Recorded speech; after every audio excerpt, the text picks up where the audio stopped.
Ngayong araw nga, samahan nyo nga akong gumawa nitong picture frame. Dahil nga for the tipid ang person ay magdi-DIY na muna tayo for today's video. Eto, gagamit nga ako nitong karton. Kahit anong karton na available mo dyan ay pwede yan. Madaming picture nga ako ditong nakatenga. Ito nga lahat yung plano kong ipa-frame, kaya lang wala pang budget. Medyo mahal kasi yung frame na gusto kong ipagawa. Dahil nga gusto ko na nga itong ma-display dito sa aming sala ay magdi-DIY na muna tayo. Sa DIY na muna tayo kakapit ng pansamantagal. Bali, nagkat nga lang ako dyan ng karton na kasing laki ng frame dito ni Sakari. Tapos, niraise ko nga itong picture dito sa gitna ng karton para sakto nga yung picture na ilalagay natin dito. Pagkatapos naman ay babalutan ko nga nitong kartolina. Bahala na rin nga kayo kung anong kulay yung gusto nyong ikabit dyan. So, ako naman ay napili ko ay black dahil nga nagagandahan ako dyan. Mas maganda nga ang tingnan kapag black. Bali, kinover ko nga lang yan dito sa ating karton na kinat kanina at dinikit ko nga.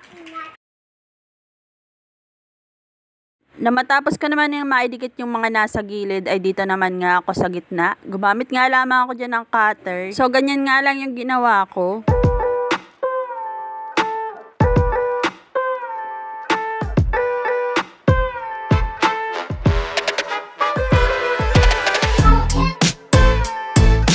At sa ako naman nga dinikit.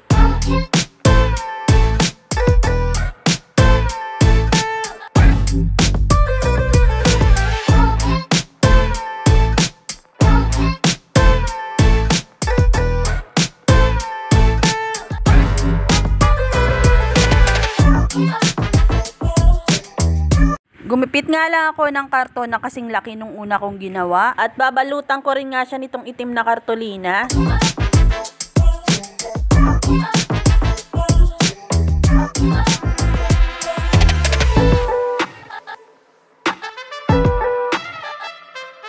At natapos ko na nga rin itong dalawa. Bali, pag didikitin ko nga lang siya gamit yung glue. Bali, sinukat ko na nga rin yung picture na ilalagay ko.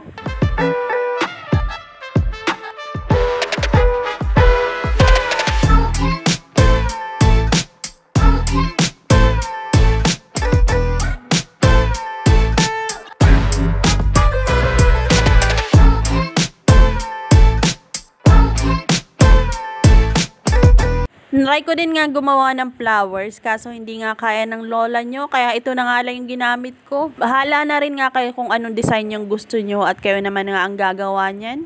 Dahil nga pag girly tayo kaya flowers yung naisipan kong ilagay dito. Nakuha ko nga lang sa mga laruan ito ni Sakari, itong mga bulaklak na ito, kaya ito na nga lang yung kinabit ko. Kaysa naman nga magpakahirap akong gumawa ay ito na nga lang.